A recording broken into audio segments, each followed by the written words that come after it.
Hi, everyone. How are you doing? Good as well. Thank you for staying around to the very end of this conference. I hope you all have learned a lot and seen some cool stuff. I know I have. My name is Sarah Stumbo, and this is my colleague, Mark Schoenagel. We're both evangelists at Unity, and we're here to talk about how to use Unity to build cinematic VR experiences. A couple of things that we're going to go over are how to build a 360 video, how to use one of our newest experimental features called Timeline, how to program interactions, and then why you would want to do all of those things.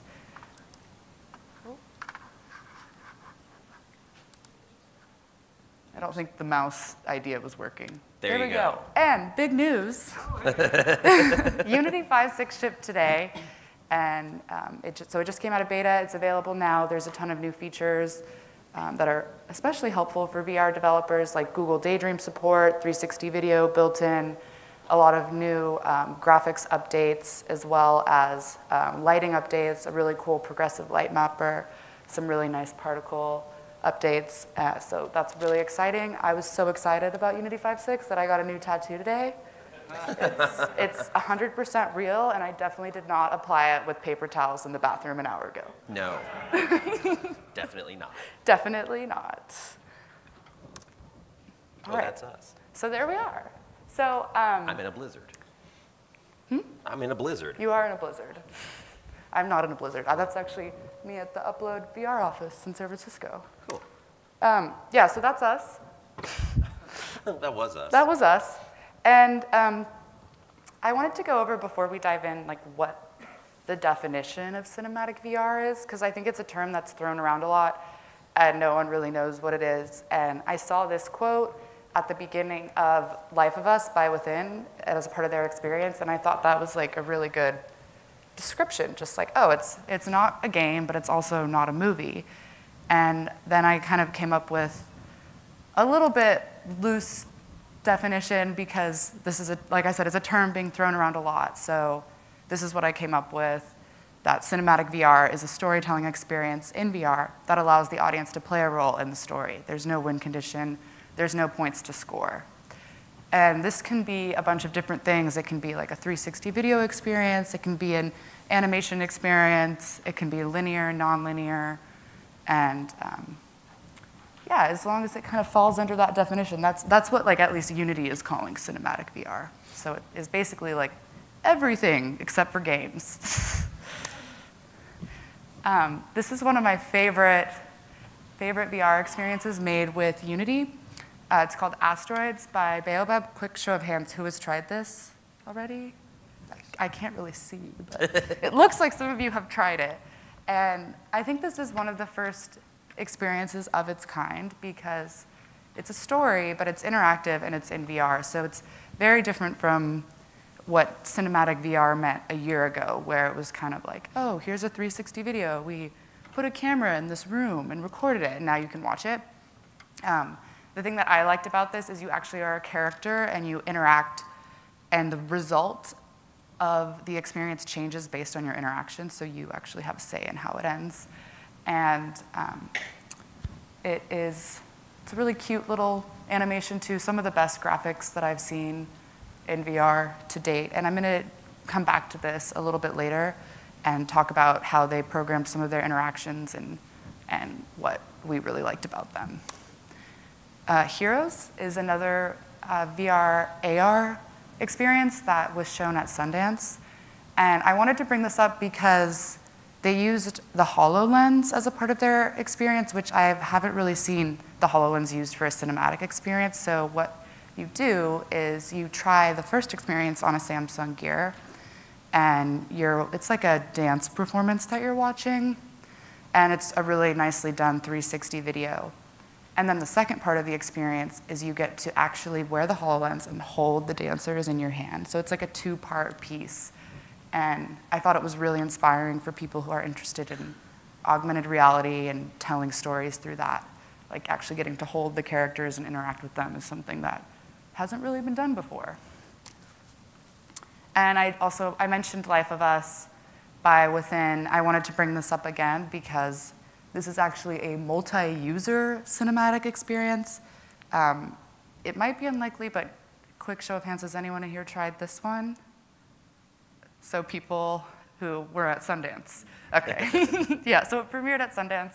It's South by Southwest. Okay, cool. And I think it's going to be at Tribeca next month. But it also will be publicly available on Steam in a few months. They're just getting ready for public release. It's just an exhibit right now. And after I got out of so I tried it at Sundance, and I went in with this stranger that I'd never met before. It's a 2-person experience, and you go through this journey together.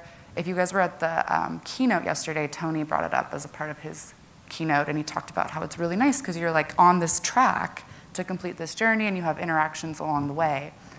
But you're with someone else. So like you start as a fish, and you go through this journey of life and evolve into different creatures. And like when you're a fish, you realize like, oh, I can blow bubbles, and then you look to your left, and there's another fish blowing bubbles at you, and that's your other friend in VR. And you can unlock all these secret Easter eggs. Like if you breathe long enough when you're a dragon, you can like shoot out massive amounts of fire and really cool stuff. So you go through this journey of life with someone, and then you come out, and it's like, okay. And I had never met this person before, and I just was like, can I hug you? We should be friends. And now we're friends on Facebook, and yeah. Yeah, so. Oops, sorry. Oh, no worries. So all of those experiences were made in Unity, and a lot of them were, like I said, kind of the first experiences of their kind. Not a lot of people have been making cinematic experiences with Unity before, and a lot of people have been using, in the past, before VR, using other animation tools or other video software tools. You can even use these other tools to make VR experiences if they were rendered not real time. And these tools provide you with these things. You can do compositing and scene building. You can animate characters if you're doing CGI. You can add in any effects like lighting, particle effects, and you can do linear sequencing. Like, apparently she's going somewhere. And you can, sequence your story like using a sequencer.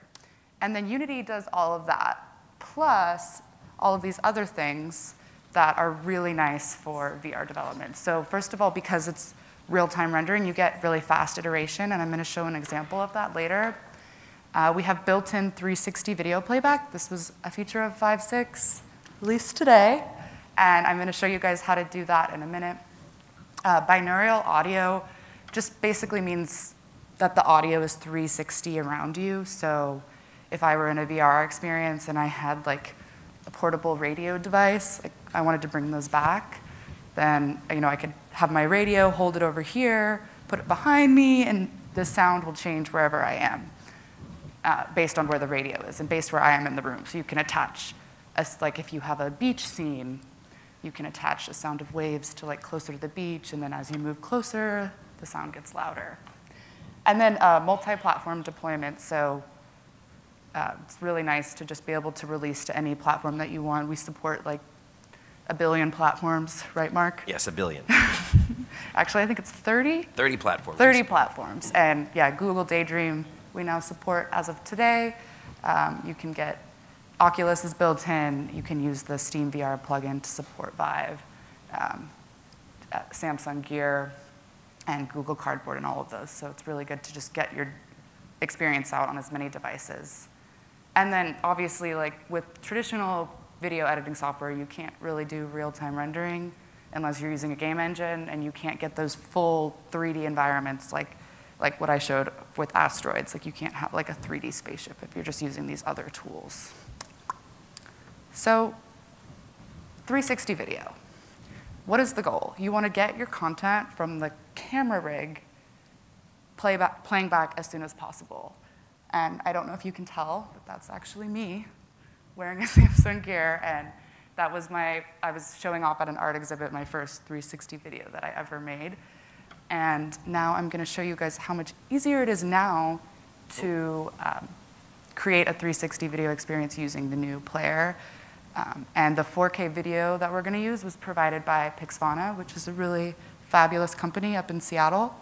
And they are focused on improving the streaming quality and creation quality of 360 video, and they were nice enough to give me this footage. So I'm gonna switch into demo mode now. I will let you, sorry.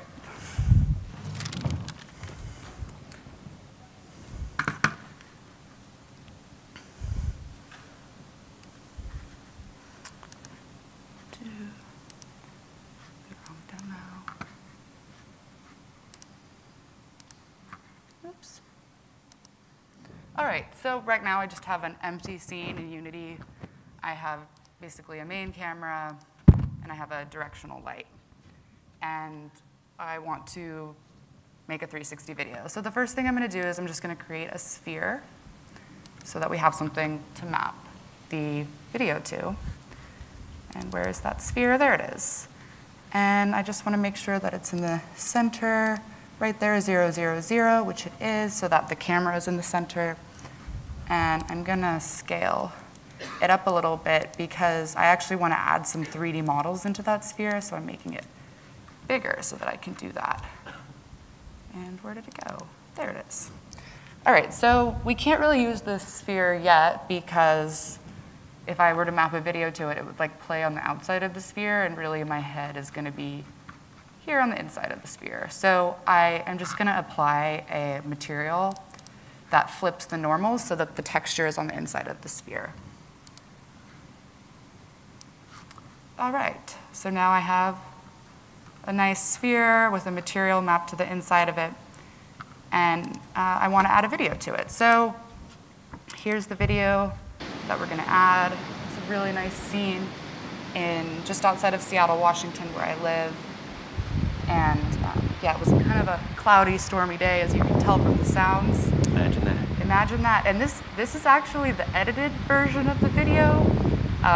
My friend who made this sent me the original one, and I was like, well, there's probably no way I can show that in a demo because it's just too depressing. Actually, here it is. This is where I live. Isn't it pretty? A beautiful day. Beautiful day. We do have summer, so that's nice. So pay attention really closely because I'm going to show you how to add this 360 video to the sphere. So what you do is you take the video and you drag it onto the sphere. So because of the new built-in video player, as soon as you add any type of video, not just a 360 video, like a regular video as well, onto an object, it automatically creates this video player component on that object. So that's a lot easier than it used to be. And like I said, you don't need to use it for just 360 video. Say you have a VR experience and you're in a room, and maybe there's a TV in that room, and you want the TV to play back a video. You could use it to do that as well.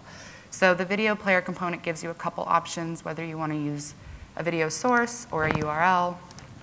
And you can also find the video player component by just going add component, searching video player, and it'll pop up from there too. I want mine to loop, so I'm going to select loop. And there's a couple other features you can play with there as well. So let's see what happens if I push play and put on my headset. Way too difficult. Oh, wow. And You're this is the back home. You're this back is the home. edited version, so it actually looks colorful.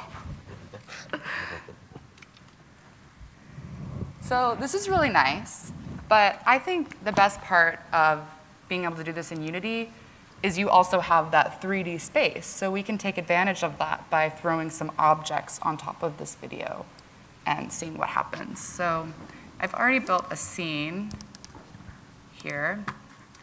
And I added in this house model. I took it from the asset store. It's from ArcViz. And baked some lighting onto it. And now, when I push play, it looks like I'm sitting on the balcony of this beautiful house in the forest of Washington. And I really like this example because it reminds me of Mark's favorite movie, Twilight. Yeah, that's it.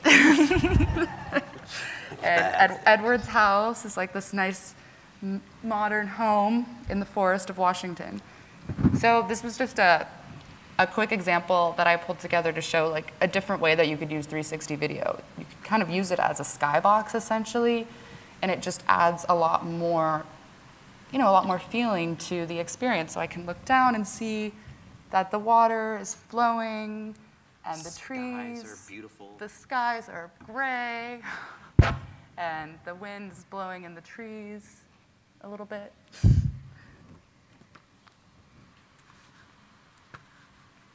All right, so that's the video player component of 5.6. And so that's really great for like live action filmmakers. But one other thing, like all of the examples that I talked about besides Heroes involve CGI. So we also have this really cool new feature called Timeline that Mark is going to talk a little bit about and show us how to use.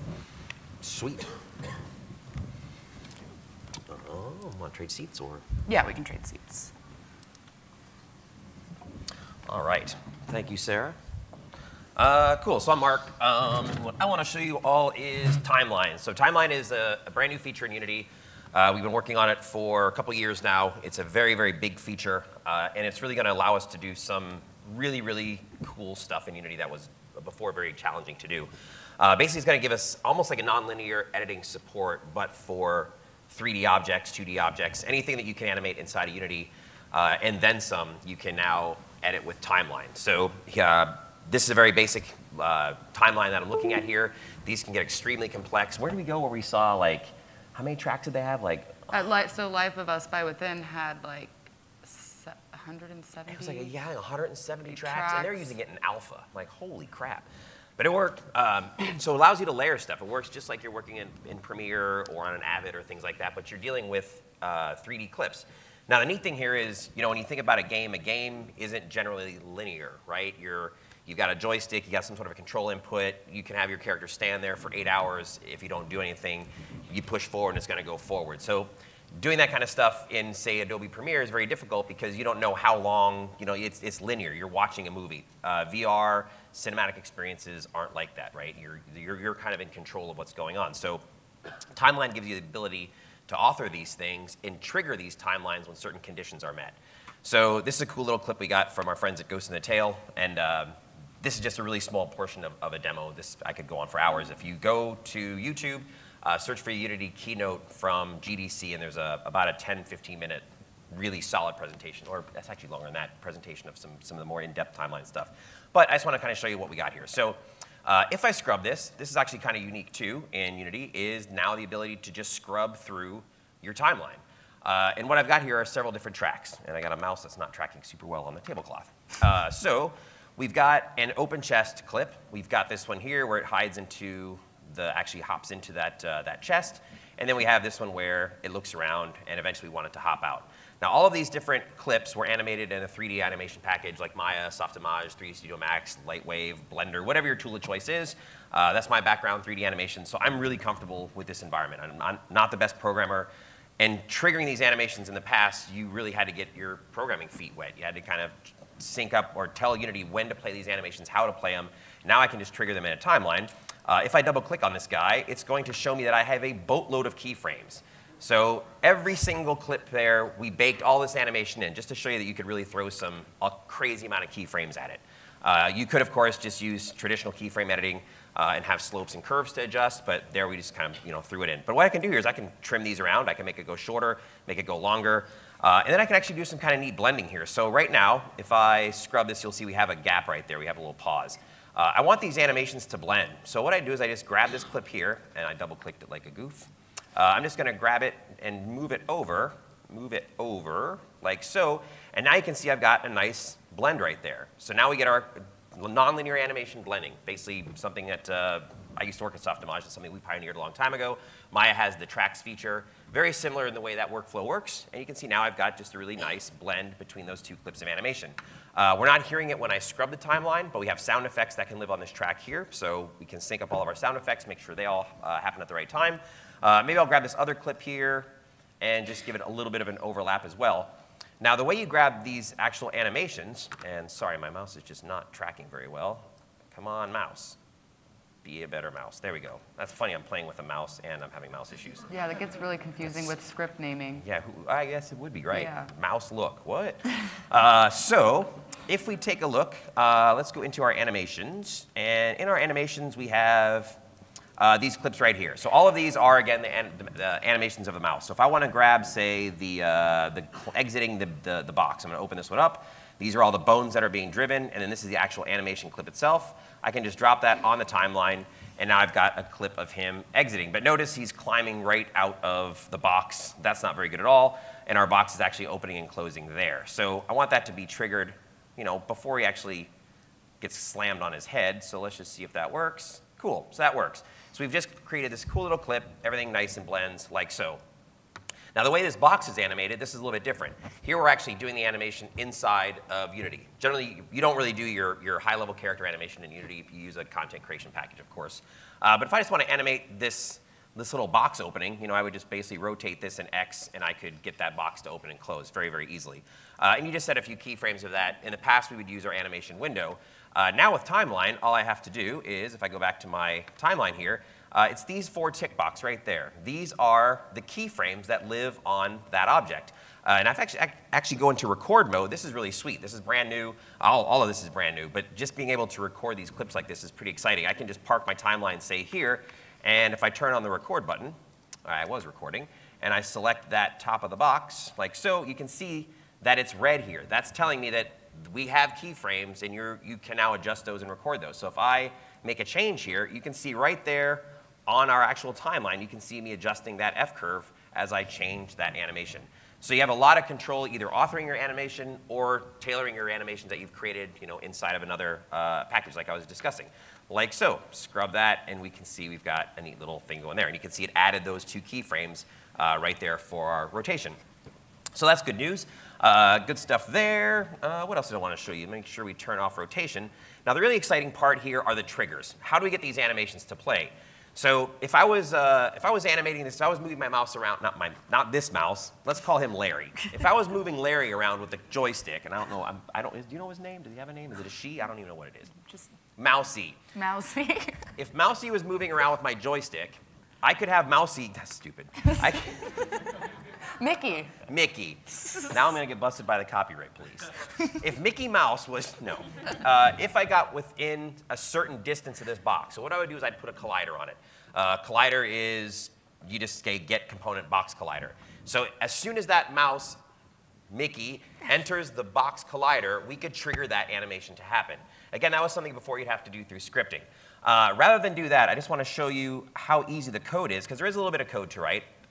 Basically, we have this bit of code right here. And what this says is if someone pushes the joystick button 3, the space bar, or the E key. So if they push the E key, the space bar, or the joystick button, play the timeline. That's it. So just that little bit of code means this. If I go back to Unity, wherever Unity left, there we go. If I press play, and we wait till it starts, and my camera is probably set for VR right now, so there we go, cool. If I press the space bar, boop, the box opens up, and Mickey, Larry, whatever the heck his name is, hops in the box, and we're all good to go. So this allows you, anyone, whether you're doing storytelling, whether you're doing a VR story, or whether you're making a game. I mean, this is obviously very applicable to games as well. Now you can set up all these different conditions. When a person enters this zone, trigger this animation, trigger this timeline effect.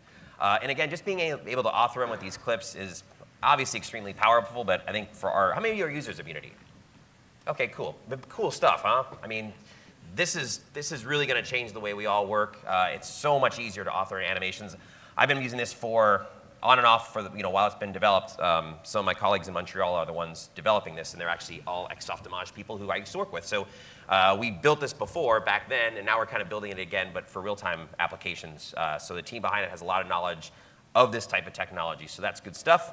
And I think that was all I wanted to show you. Again, there's a whole bunch of other stuff. You can save these timelines out. So if I actually go here to, where are my timelines? Where are they? Playables. My playables. Here we go. So if I click on these guys, you can see, there we go. You can see I have a whole bunch of different playables here inside my, my project library. And these can all be saved. You can, as long as you keep the same naming conventions, you can reuse these things over and over and over again for different scenes, different projects. Although that's pretty rare because you usually want a custom experience. But if you're doing something somewhat repetitive or monotonous, you can easily just set these time lineups to work like that. So that's just a little bit, just super icing on the cake. I didn't talk at all about how scriptable it is, how you can really extend it using some scripts and some other stuff. But I'm going to turn it back over to Sarah, and she's actually going to show you. She's our VR evangelist. She's going to show you how you can actually integrate some VR controls with Timeline as well. So thank you all very much. Sarah, back to you. It's a dog and pony show. Yeah. So as we mentioned, like the couple of the experiences we talked about, like Asteroids and Life of Us, were all made using like an alpha version of Timeline, which is really cool how far they extended it. And all of that was in VR with interaction of touch controllers. And that's like kind of the value of using VR to tell a certain story, is you actually have the ability to interact. So I'm going to show you guys how to do that with the Oculus touch controllers, which I have up here. Does anyone else here have these? Cool. So you guys can do this when you get home. We should mention too, Timeline comes out with, we've rebranded Unity going forward. We announced at GDC that we're going to drop the 5X naming convention. We're moving to kind of what a lot of other companies do now. So 2017.1 is going to be when we see Timeline, and that's actually not too far away from being in beta. So it's soon. It's coming very, very soon. Yeah, and if you want to get it right now, it's an experimental preview. Yes. So you can download it as a separate version of Unity. It's like 5.6.0 B6, and that's what we're using. So so really quick, just an overview of the SDK that I'm using. I'm using the Oculus Utilities SDK from the Oculus developer page. And I pulled out some prefabs from that, like this local avatar prefab here. And that just adds the ability to have your hands show up with that really nice, pretty, like blue Oculus Touch glow that you get, as well as using the Oculus VR camera rig. So that's basically how easy it is to integrate VR using those Oculus SDKs. And I added on my chest on my interactive object script, I just added a little Boolean here, like, are we using VR input? And just a box check. For those of you that aren't already super familiar with Unity, you can add those variables into your script up at the top by just calling them public variables. And then that way they'll appear in the Unity editor. So if you have like a little checkbox that you want, you can quickly edit that from the editor and not have to go back into your script and change it. So what that checkbox does is just, where did it go? Oh, right here. So if you use VR input and we get the trigger from the Oculus VR input class, and we have a primary hand trigger, if that's activated, then we're going to do timeline.play. So it's like just a few lines of code here, and if we didn't include the spaces, it would be even less. All right. So let's see what that looks like.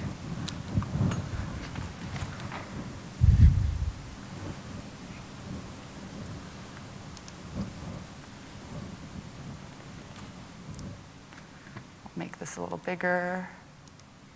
Cool. So this is kind of fun because now I'm here next to Mousy. It's really adorable. I can look up really close to him. And this is one of the things that cinematic VR allows us to do is, by the way, it's really funny to be talking in a microphone while wearing a headset.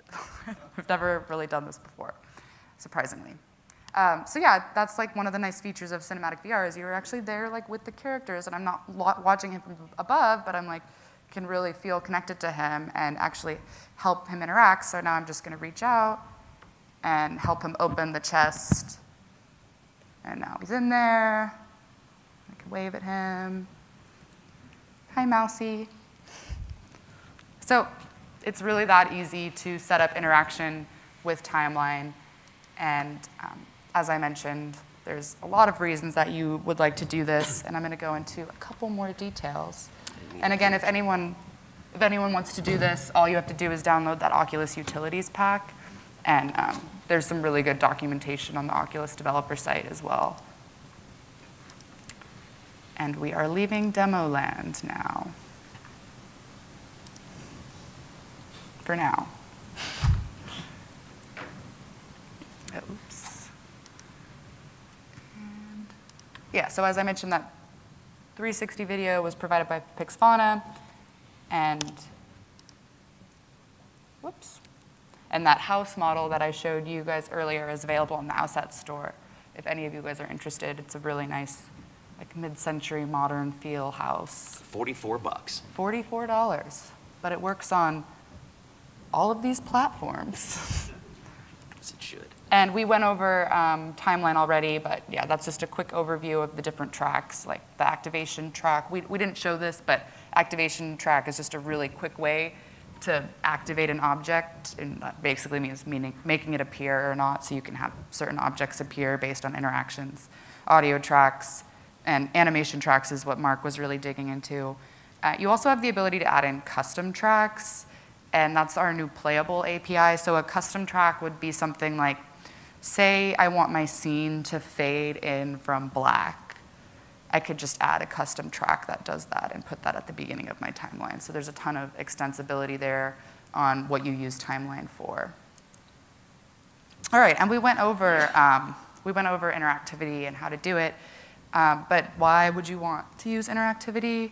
Well, it really does add a lot to the story. One of my other favorite VR experiences, Price of Freedom by Construct Studio, has a lot of interactivity. It's like another really groundbreaking interactive story in VR. And you are this agent solving a crime. And throughout the experience, you have like full control of where you go. So the experience can take anywhere from like 5 minutes to like 15 minutes. And for me, it took 15 minutes because I just like was so immersed that there's a part of the experience where you're in this room looking for clues, and then there's this bookshelf with all of these bottles, and I was like, there's got to be a clue in one of the bottles. So I pick up every bottle and like throw it on the ground. There was nothing in any of the bottles. But it was cool because you feel like you're actually there solving the crime, and they use a lot of. You're causing a crime if you're shattering bottles. Maybe. I don't know. Thanks for trashing my house, I'm cop. not a criminal. Let's not say that. This is being recorded. Oh, right. Yeah. And yeah, so you feel very connected to the user that you are, and I won't spoil the ending, but there's a really cool twist at the end. So if any of you guys want to try it, it's on Steam. It's called Price of Freedom by Construct Studio. And going back to Asteroids by Baobab, they did some other really cool things with interaction that you didn't, like, unless you were paying really close attention, you wouldn't even really pick up on them. For example, like when you start off, you're in this spaceship, and there's this little robot dog guy, and as you look at him, if you tilt your head to the left, he also tilts his whole orientation of his body. So there's a lot of little things like that that kind of make you feel more a part of the story. And apparently there was a whole like scientific study done on this that if you're ever in a meeting and you're trying to convince someone to do something, it's better to like mimic their cues. So if any of you guys are asking for a promotion soon, make sure if they tilt their head, you tilt your head, things like that. Did you just spend all day tilting your head at the dog and going, oh? Oh, yeah. I have a feeling.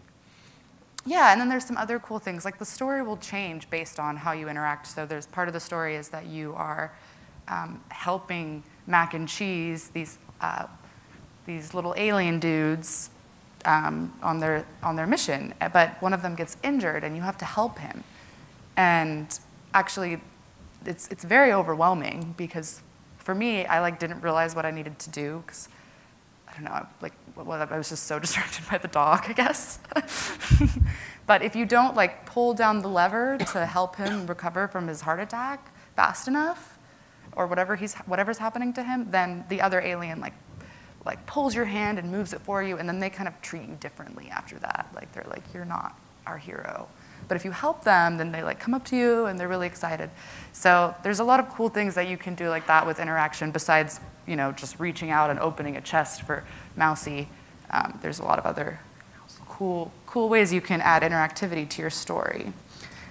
And one of the things that I've kind of struggled with in my VR development, and I've heard this a lot from other people, is like actually guiding your user through the experience because you're giving them so much freedom. They might just be like, oh, like, what the F am I doing? I don't know what to do in here. And that's not really something that you want your user to feel like when they're trying like a cinematic experience. And like I said, in Price of Freedom, I got a little distracted by those bottles and threw them down, but at the end of the day, there was still clues to guide me to the next part. So one of the biggest ones, I think, is sound. So we all get distracted by sound, like that person's phone went off earlier and said something about Google Maps and everyone turned their head. It's like very, very powerful tool. So just attaching sound to certain objects if you have an interaction or something that you want them to see, using that in your scene, and especially with using spatialized audio, it's really easy to do. And of course, lighting.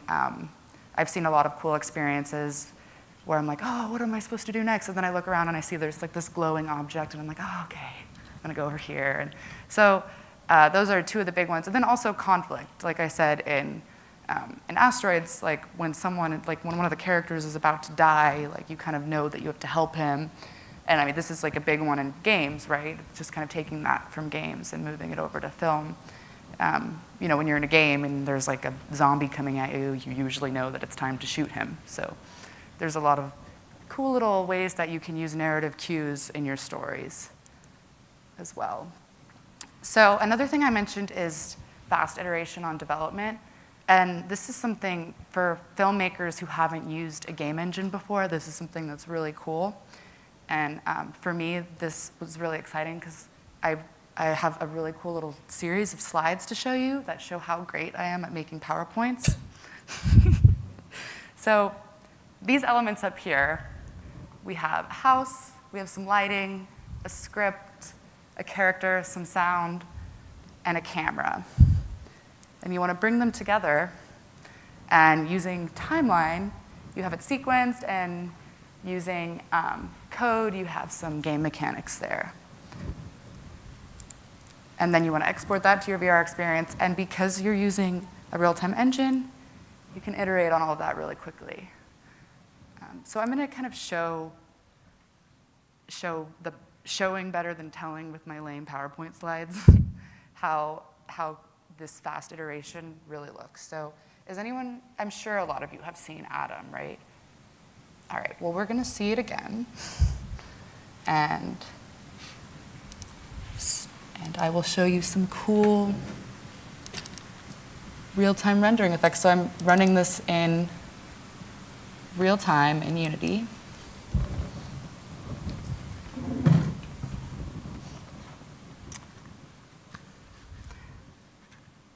And you know it's not a pre-recorded video file because it's taking forever to load. Come on, Unity. There we go. Oh.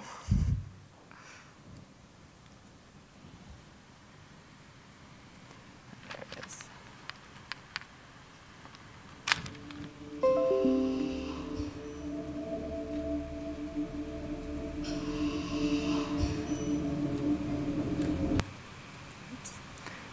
So this is kind of cool when I'm making my experience and I want to test out to see how the lighting looks. I can adjust that in real time, and you can see how the lighting is changing. And also, where do I want this person to be looking? What does it look like if I have the camera pointed here? What does it look like I have the camera pointed here? So if you're using traditional software tools to build your experience, you don't have that ability to just quickly preview what it looks like. Here I can just pause it and see that these particle effects are in real time. And again, like moving around the lighting, I can see like what's the best way that I want the lighting to be so that we can see Adam's face really clearly.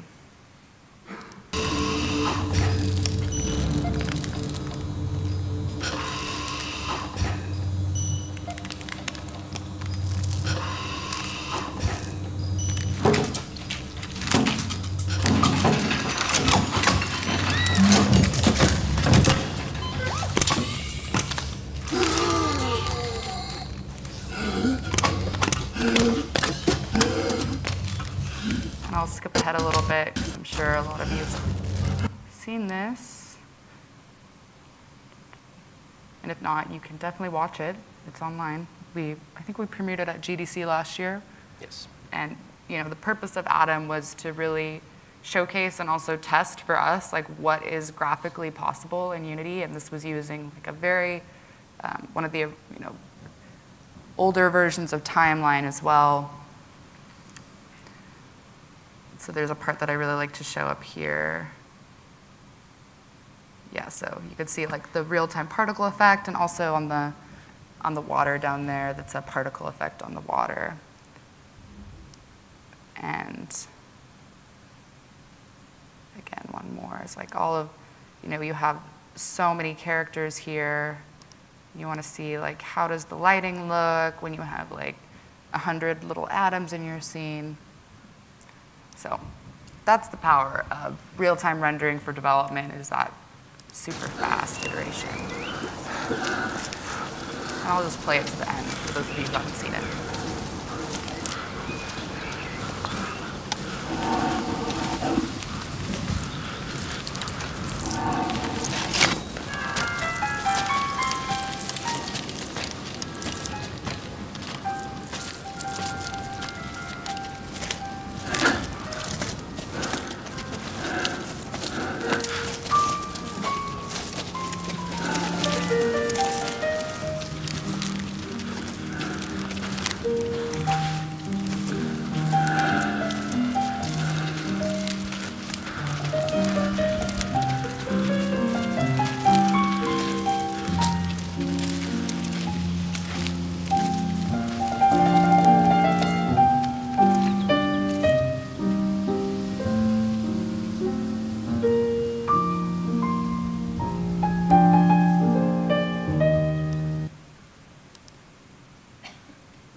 All right, so that was Atom.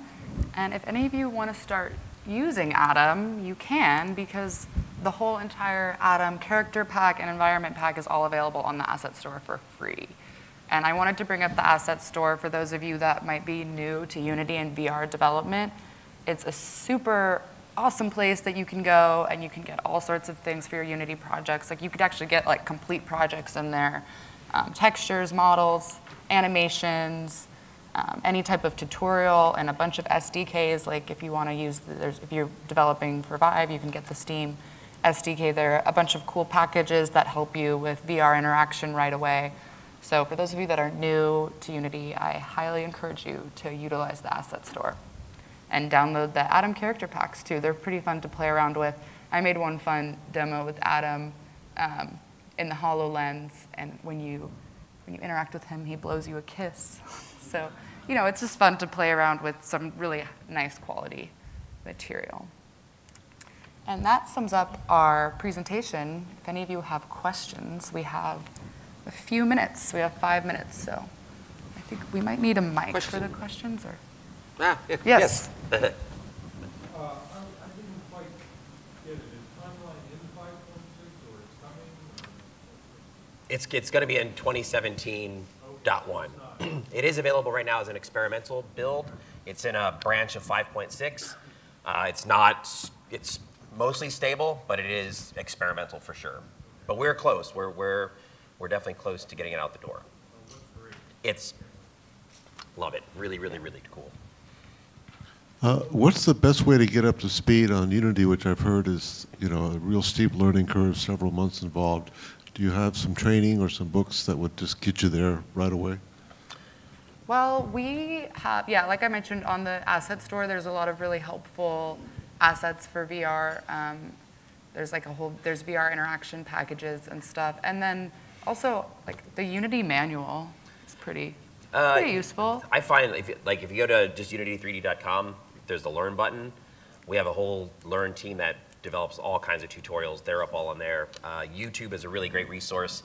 There's like 6 million registered Unity developers out there, and I want to use this term in a good way. There's a lot of fanboys, and they love to make videos. Fanboys and gals. They really love to make tutorial videos showing how to do stuff. So I get a lot of stuff, myself even, I get a lot of stuff off of YouTube.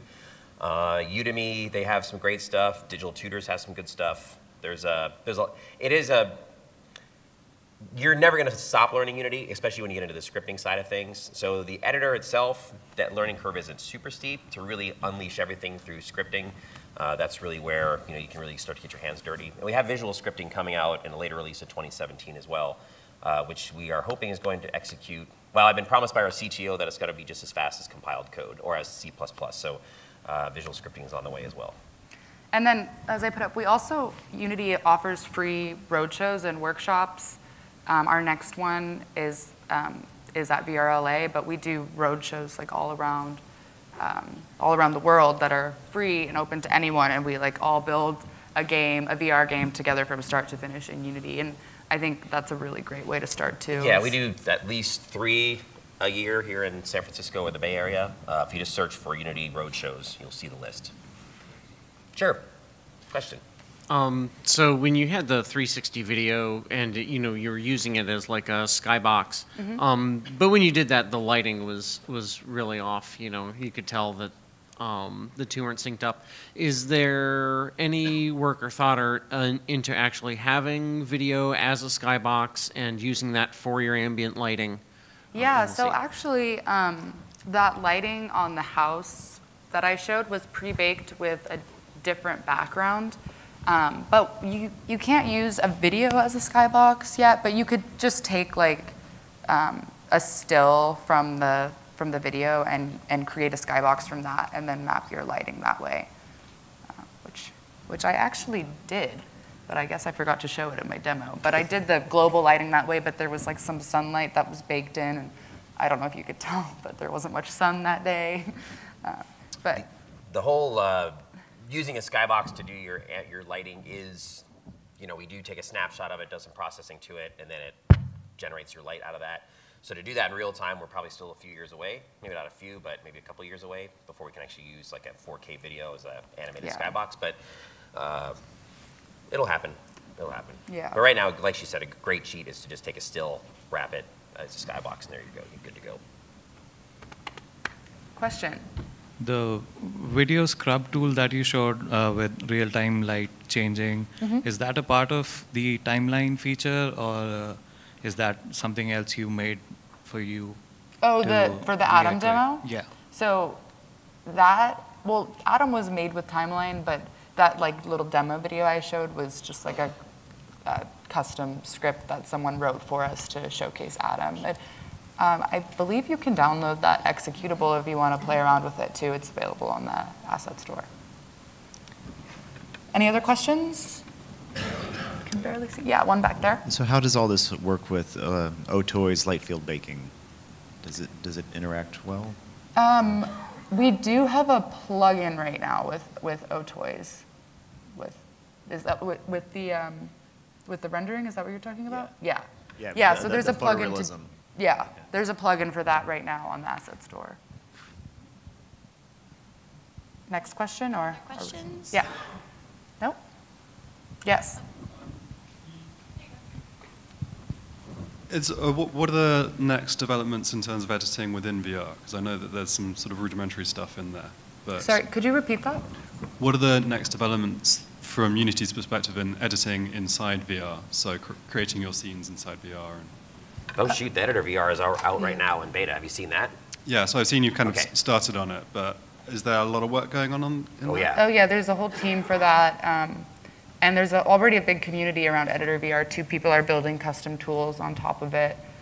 So that's cool. And then we also have, we're still working on Carte Blanche, which is even less work required than Editor VR. So there's a bunch of in-VR editing tools that we're working on. VR is such a huge thing for us at Unity. The company, our sole focus is in VR, obviously, but we're putting a really big investment in it. So you're going to see a lot of innovation there for sure.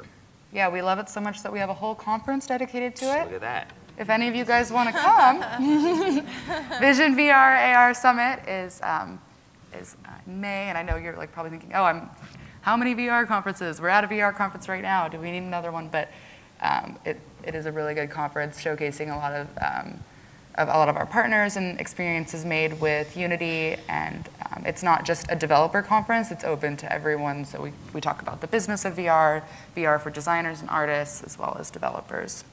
One of the things I got from Vision last year was we have a lot of our engineers do dedicated VR talks The team from Copenhagen, from Paris, Seattle, our VR team up there, AR team, they do really in-depth talks that, I mean, the talks here are fantastic too. A lot of the ones at Vision are done by Unity employees who actually wrote the tools, so you really get a nice deep dive. And shoot, last year, I don't know what's happening this year, I don't know if anyone's getting anything, but last year everyone got a Vive, which was pretty freaking amazing. That's how I got mine, actually. It was like, really? You had to go to the conference to get it? Yeah, I went to you the couldn't conference. like ask Unity No. to get you one? No, they weren't out yet. They had just, no. So I got mine actually from Gabe, from going to Vision as an employee. Like, hot damn. All Anyway. right, and one other thing, we are going to be giving away a free Unity Pro license or a courseware, and a courseware is basically our tool to educate people who want to be Unity certified developers. I always combine Unity and certified and just say unified developers. So if you want to become a unified developer, the courseware is really useful. So to be entered into that drawing, just follow this link and fill out a quick survey, and you might be the lucky winner. It is case sensitive, so make sure you use capital USVV.